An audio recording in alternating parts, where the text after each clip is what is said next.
ఏ మనిషి జీవితంలో అయినా ఒక్క రోజులో అద్భుతాలు జరగవు. అందుకు కొన్నేళ్ల శ్రమ దాగి ఉంటుంది. గొప్ప పోరాటం జరిగి ఉంటుంది. సరిగ్గా చూస్తే ఈ పోరాటం మరొకరిలో స్ఫూర్తి నింపే అవకాశాలుంటాయి. అందుకు బయోపిక్ని మించిన సాధనం ఏముంటుంది? బయోపిక్ అనగానే ఫేమస్ పర్సనాలిటీస్ వైపే చూస్తారు కొందరు. కానీ ఏమీ లేని చోట మొదలై మహావృక్షంగా ఎదిగిన మహానుభావుల జీవితాలు కూడా ఇప్పుడు బయోపిక్స్గా తెరకెక్కుతున్నాయి, ప్రేక్షకుల ముందుకు వస్తున్నాయి.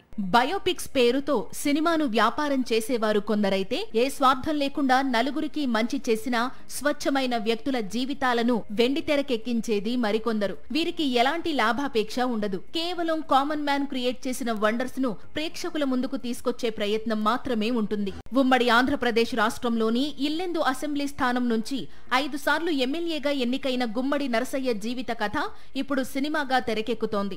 గుమ్మడి నరసయ్యగా కన్నడ స్టార్ శివరాజ్ కుమార్ నటిస్తున్నాడు. పరమేశ్వర్ హిర్వాలే దర్శకత్వంలో ఈ విప్లవ పార్టీ నాయకుడి బయోపిక్ తెరకెక్కుతోంది. ప్రస్తుతం ఖమ్మం జిల్లా సింగరేణి మండలం టేకులగూడెంలో నివాసం ఉంటూ సాధారణ జీవితం గడుపుతున్నారు గుమ్మడి నరసయ్య. 1 కోటికి పైగా మొక్కలు నాటి ఇంటి పేరునే వనజీవిగా మార్చుకున్న పద్మశ్రీ దరిపల్లి రామయ్య జీవిత చరిత్ర ఇప్పుడు బయోపిక్ గా మారింది. సీనియర్ యాక్టర్ బ్రహ్మాజీ రామయ్య పాత్రలో నటిస్తున్నాడు. వేముగంటి దర్శకత్వంలో వనజీవి చిత్ర షూటింగ్ ఇటీవల ఖమ్మంలో ఘనంగా ప్రారంభమైంది. మొక్క నాటని రోజు నేను మరణించినట్లే అంటూ జీవితాంతం ప్రకృతి సేవకే అంకితమైన మహామనిషి వనజీవి రామయ్య.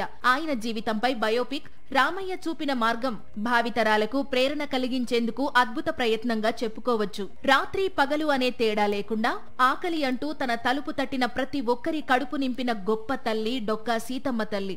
ఆస్తులు కరిగిపోయినా, కష్టాలు కుంగదీసినా జీవితాంతం నిత్యాన్నదానం కొనసాగించారు. అన్నం పెట్టే అమ్మగా, ఆంధ్రుల అన్నపూర్ణగా ప్రజల గుండెల్లో చిరస్థాయిగా నిలిచిపోయారు డొక్కా సీతమ్మ. ఇప్పుడు ఆమని ప్రధాన పాత్రలో ఆంధ్రుల అన్నపూర్ణ డొక్కా సీతమ్మ విడుదలకు సిద్ధంగా ఉంది. కలల్ని సాకారం చేసుకునేందుకు, సమున్నత లక్ష్యాన్ని చేరుకోవడానికి అంధత్వం అడ్డురాదని చాటుతూ పారిశ్రామికవేత్తగా ఎదిగిన తెలుగు తేజం శ్రీకాంత్ బొల్లా జీవితం ఆధారంగా శ్రీకాంత్ తెరకెక్కి అద్భుత విజయాన్ని సాధించింది. శ్రీకాంత్ బొల్లా పాత్రను రాజ్ కుమార్ రావు పోషించాడు. సరిగ్గా 10 ఏళ్ల క్రితం బాలీవుడ్ తీసుకొచ్చిన ఓ బయోపిక్ కూడా అందరి దృష్టిని ఆకర్షించింది. భార్యపై తనకున్న ప్రేమతో ఏకంగా కొండనే తవ్వేశాడు బీహార్ కు చెందిన మౌంటైన్ మ్యాన్ దశరథ్ మాంఘీ. అతని జీవితం ప్రధానంగానే ఈ చిత్రం తెరకెక్కింది. 22 ఏళ్లు కష్టపడి గ్రామానికి అడ్డుగా ఉన్న కొండను తవ్వేశాడు మాంఘీ.